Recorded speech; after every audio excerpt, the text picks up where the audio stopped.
back. It is the Vegas Take Sharp and Shapiro. So glad you could join us. By the way, this is going to be a lot of fun tomorrow. Not that we're not having fun tonight, right? But tomorrow on the show, in-studio guest for the entire show. It's going to be fun. There's going to be some fireworks here. I know that. Michael Avenatti will be joining us in studio for the entire show tomorrow. We are going to have some special guests joining us, including Pat Cassell, who does a show right here on KDWN, a weekly show. Mm-hmm. And he is a Republican, a staunch Republican, and he's going to go at it with Michael Avenatti. And trust me, we're going to have some other very special guests tomorrow as well go at it with Michael. But Michael Avenatti in studio tomorrow for the entire 2 hours. Yes, we will take phone calls. So if you like him or dislike him, we will take all your calls. If you're going to be disrespectful, then we're going to hang up on you. It's very simple. But we will take all your calls, and Michael will be joining us in studio, flying in just for the show. So it's going to be a lot of fun. Again, Michael he's coming to Vegas to come and party in Vegas. No, he's not. That's not true. We should tape what we talk about during the commercial breaks and make a podcast out of that. Okay, just a thought. Just a podcast out of. I know you can't leave the mics up during commercial breaks because then it wouldn't be a commercial break. But during the commercial breaks, briefly, you asked me who am I supporting for president, and I said I have no idea. Nobody really excites me. I said that Pete Buttigieg, I think he's a decent man. He's a good man. I think he's very well spoken, but I'm not supporting Joe Biden for a lot of different reasons. I think he's got a lot of similar characteristics to Donald Trump in some ways. Now, who would I rather have as president? Yeah, I'd probably rather have Joe Biden. You could vote for Trump. He'll be on the ballot. No, I don't think that's going to happen either. But the economy's too good. The economy's too good. Is the economy too good for you? Is that the problem? Is that all you vote on? Just the economy? Because, by the way, when you're going to talk about the economy and you're going to talk about unemployment numbers, Mary Madeline's husband what you fail to talk about is the fact that there are so many people right now that are living paycheck to paycheck that are working menial jobs. That's an issue. That's a problem. So don't tell me the economy is wonderful. The rich are getting richer. The poor are getting poorer. Yes, more people are working, but they're not working jobs that are able to support a family. And the standard of living for homes in a lot of these major cities is way too high, especially in California. You can thank Silicon Valley for that. There are a lot of issues still with the economy. So I'm not going to sit here and say that everything is hunky-dory, Ron, because it's not. Okay? It's not hunky-dory. I haven't heard that term in a long time, but I'm pretty happy that I heard it. Okay, that's just the bottom line. The number to call if you want to be a part of the show, by the way, is 257-5396. Again, 702-257-5396. And again, a reminder, Michael Avenatti will be joining us in studio tomorrow. Big news that I do want to get to here. We have to talk about this. Robert Mueller has agreed to testify. I think this is a good thing. Probably for the left and the right and for America. Special Counsel Robert Mueller has agreed to testify. We have a date, July 17th, following a subpoena from the House Judiciary and Intelligence Committee. So he will be testifying, and boy, this is going to be must-watch TV. It's going to be public. I think after Mueller testifies, I think Democrats are going to know 100% yes or no whether they're going to go after impeachment proceedings or not. They should know now, but they're not. They can't figure that out. The bottom line is this is a good thing. This is important for the country, and I think it's a good thing that Mueller is testifying, because, and then we could finally, hopefully, put this thing to bed. It is to bed in the minds of people that get it. It is to bed. Well, it is to bed. But no, I have no problem with him testifying. In fact, it probably will help William Barr's investigation more than anything else on how this all started. And Trump needs this to happen. He needs him to testify. He needs to get this out of the way and focus on 2020. It will never get out of the way with the D's. No. You know what I mean, JD. Not out of the way, but at least not let this out of the way. Let a new issue take priority to this one. All right, number to call, by the way, if you want the next one. If you want to be a part of the show, 257-5396. Again, that's 702-257-5396. Following, of course, the breaking news that Mueller has agreed to testify. This is going to be all over the news, and we'll obviously talk about it with Michael Avenatti tomorrow in studio. Let's go to Stan. Stan, thanks for calling in. What's on your mind? Hey, Brian. Hi, Ron. Hey, JD. Good howdy. Hello, Stan. What's up, Stan? Well, Brian, I'm a Trump guy, but I respect you and I listen to your show quite a bit. But what I never hear is, what if Brian Shapiro was the president? What are you for? We know what you're against. I'll gladly answer that. I will. I'm so glad, Stan, you asked that question, but that is kind of a loaded question. First of all, I'm for respecting people across the aisle, respecting people that if I'm the president of the United States, not a radio talk show host. Now. So that means no violence, only dance-offs. Okay. Well, no. In all seriousness, what it means is when somebody disagrees with you, you don't attack them. When somebody claims that you're a rapist, you don't speak about their looks. Now, if you want to talk about policy, okay. Yes. Let's talk. Yes, please, policy. Okay. First of all, we have a big issue in this country when it comes to I guess you could use the term equality, financial equality, I guess, if you use So right. he's a communist. The rich are getting richer, the poor are getting poorer. No, I'm not. That's not true. But what I do, Socialist. what I do believe, I'm trying to give you an answer. What I do believe Give me an answer. is that CEOs of Fortune 500 companies in the top 1% should pay more. And I think if you're making under $50,000 a year household income, you should pay less. And I'm talking about an actual percentage of taxes. So that would be my number one priority. Number two, okay, in regards to illegal immigration, I have admitted and I've said it is a problem. But what Donald Trump, I'll tell you what I would do. I would put an ankle bracelet on every single person in this country that has a visa, because the majority of illegals in this country overstay their visas. You put an ankle bracelet on them, I'm telling you, it would solve the problem. What do you mean, whoa? Ankle bracelet, that doesn't sound very, very it is a friendly privilege. to our borders from this. I'm trying to tell you, it is a privilege to try to get into this country. The United States of America is the best country on the planet. What you hear Donald Trump talk about is a border wall.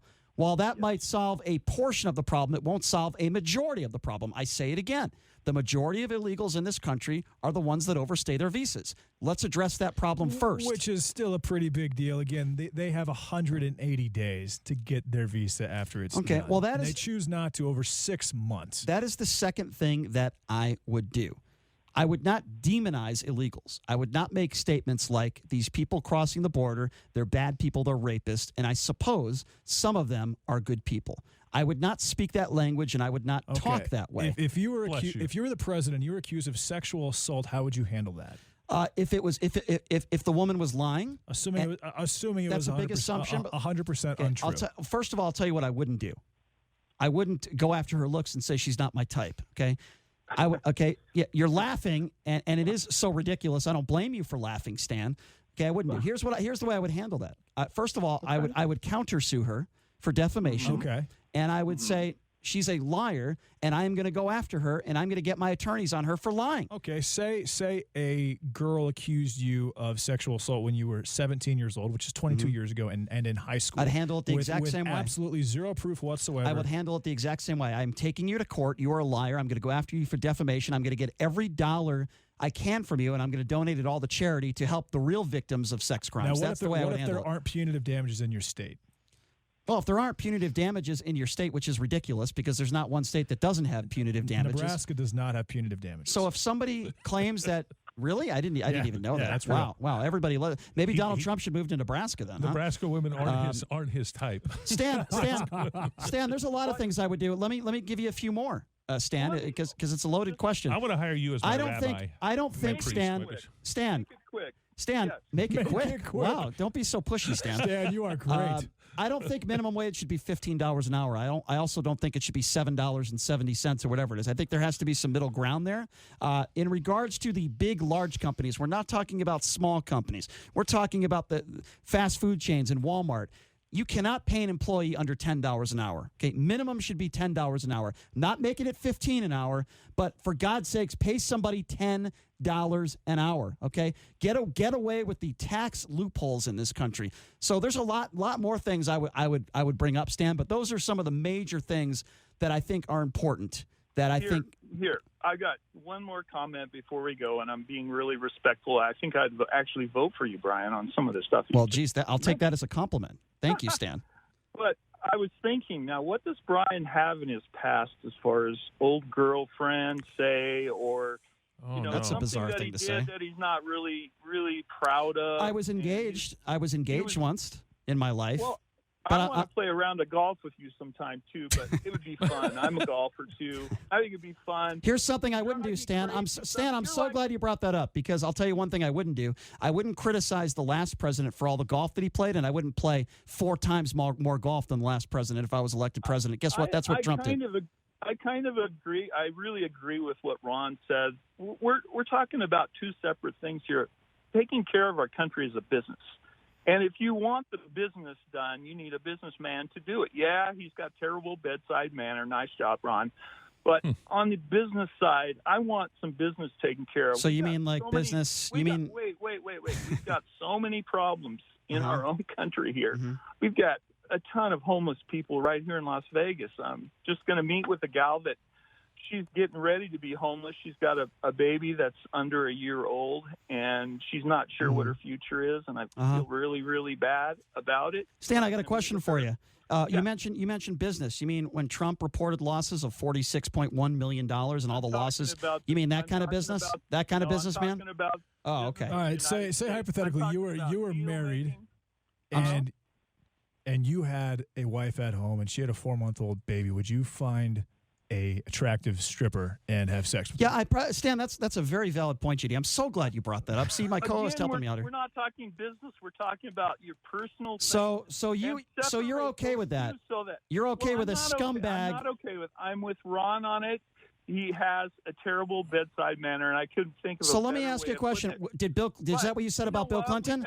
Did you say that about Bill Clinton? Great president, economy good, bad bedside manners. Is that what you said about Bill Clinton? Monica thought he had good bedside manners. No, but I'm asking you, Stan. Clinton was such. He was called Slick Willie for a reason. You know, he was very slick, and he acted like, you know, he was going along with everything that he did. But we all know what he was. I mean, and Kennedy. Think about Kennedy. We know what he was. Do we know what Donald Trump is? Because I think he's a used car salesman. That's what he is. Well, he's got a terrible bedside manner, and I'm going to keep repeating that until you get sick. Why don't you go on his Wikipedia and see all of the scam artists? He's a scam artist. All the scams that he's done in his life in regards to the way he treated and his father treated African Americans with the properties. Why don't you look that up? Why don't you look at the way Donald Trump has lived his life with Trump University, all the lawsuits that he owned up to, all of the horrible things that Donald Trump has done in his life. Horrible. That's not bad bedside manners. Okay, that's not me grabbing food and bringing food into my bedroom, okay? He is who without sin cast the first stone. Stan, I've never heard that. I've got a question for you here, and this is a serious question. It's going to be a little bit off topic, but you brought it up. I've talked often about the homeless problem that we have. I grew up born and raised in Southern California, so this is near and dear to my heart. I've lived here 35 years. The homelessness problem in San Diego, you've got 60,000 in L.A. County. San Francisco's a wasteland. Seattle is dying. Exactly. A friend of mine did the documentary on that up at Channel 4 Como TV in Seattle. I recommend people watch it. Okay. Right. You talked about homelessness here in Las Vegas. Is this turning? Here's one of my fears right now, because we have some of the same political bent here in Southern Nevada right now that those areas have. Are we going to have a similar problem? You seem like you've dealt with the homelessness issue here. I have. Is it increasing here in Southern Nevada, and is this an issue that we're going to have to talk about and address right here, right now, and not wait a year from now? It is. And I worked with the Mission. I've worked with Salvation Army. I've worked with the Catholic Charities, and it is so sad. And there's such a huge mentally unstable people out there that go to these places. You never know when you're working there. You never know if they're going to have a psychotic event. And sounds like you're talking about the president. This is more serious than anything, Brian. I know you feel the same way about this. I know you do. But no, but I feel the same way. I think at any point he could go into psychosis. I do. Okay. Again, Stan. By the way, Stan, I believe this is our longest non-guest call ever. I think it is. I'm pretty sure it is. I think JD wants to get rid of you, Stan. That's what I think. No, I'm not saying that at all. Oh, no, okay. All three of you guys are very fun to listen to. I love it. You know, even though I don't agree with Brian, he's one of those guys that you love to hate. But you still love him. Well, Stan, I got some good news for you. Michael Avenatti's in studio tomorrow, so you better call in. No, you better call in. I'm serious. Are you going to call in?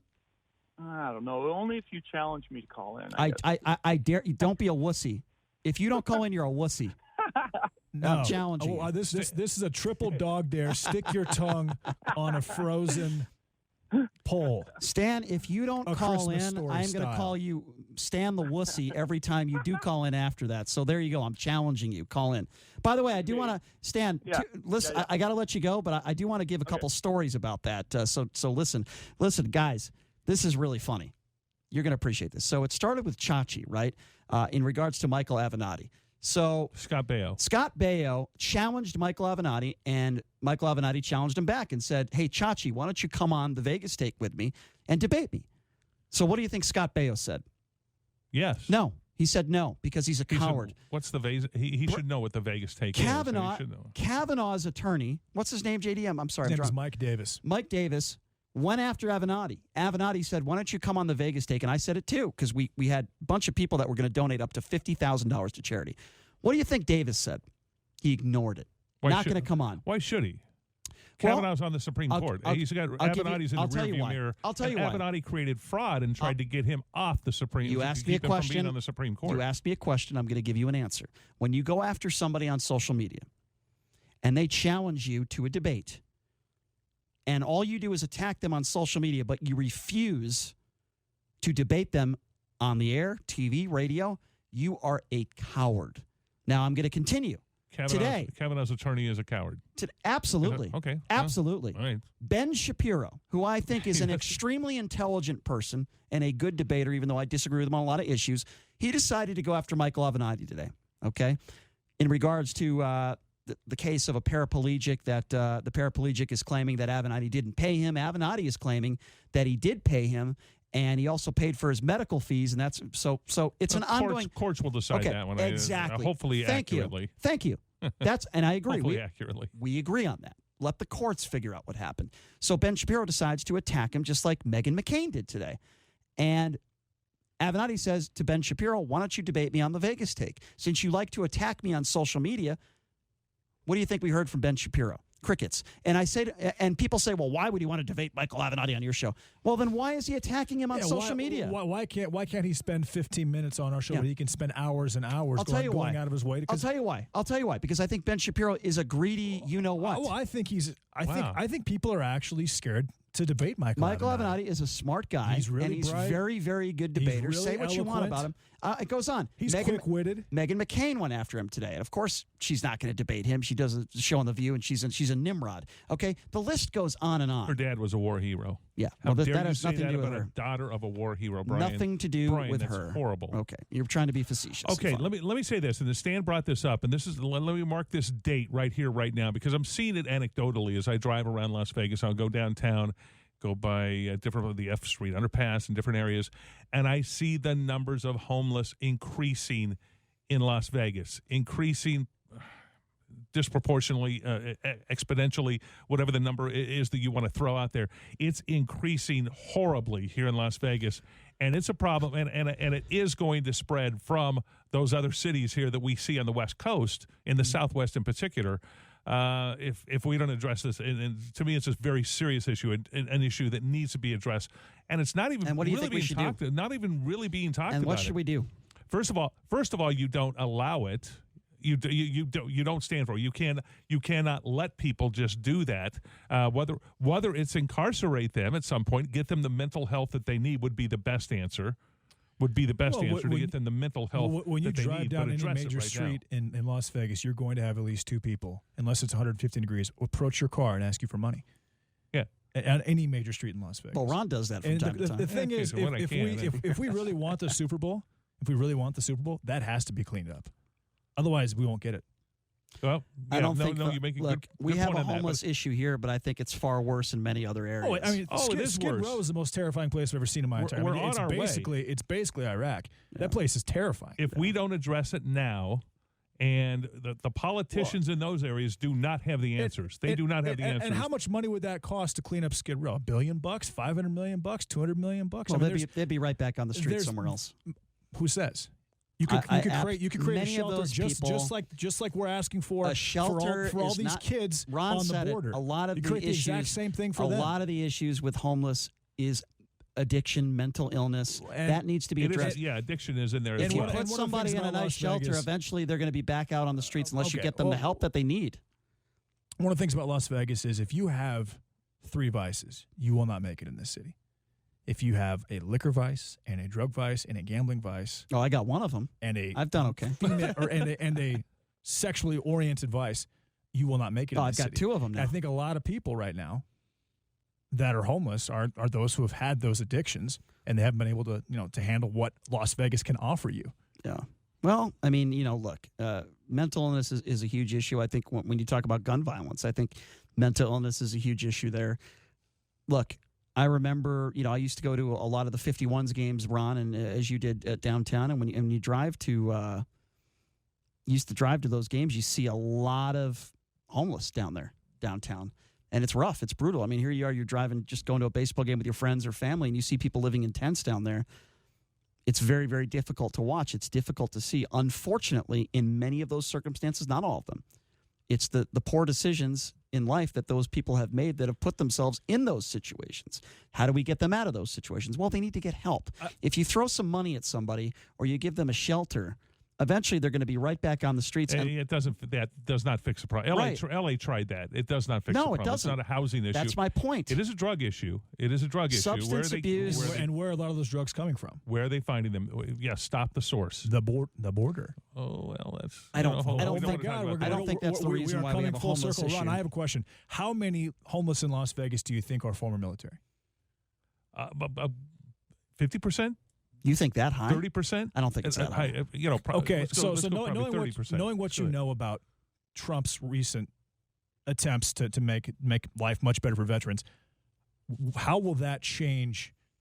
How many homeless will become, or how many few less homeless will come of that based on what it was from before? I hope a good percentage of it. Get them to the VA. We got a brand new VA hospital. I say brand new; it's 5 years old, 7 years old, but beautiful new VA hospital up in Northwest Las Vegas. Get them up there. Find the vet. First of all, start there, and that would be a great place to start. Get the veterans off the street and take care of their mental, their addiction, if it's drug related, if it's PTSD, whatever it is.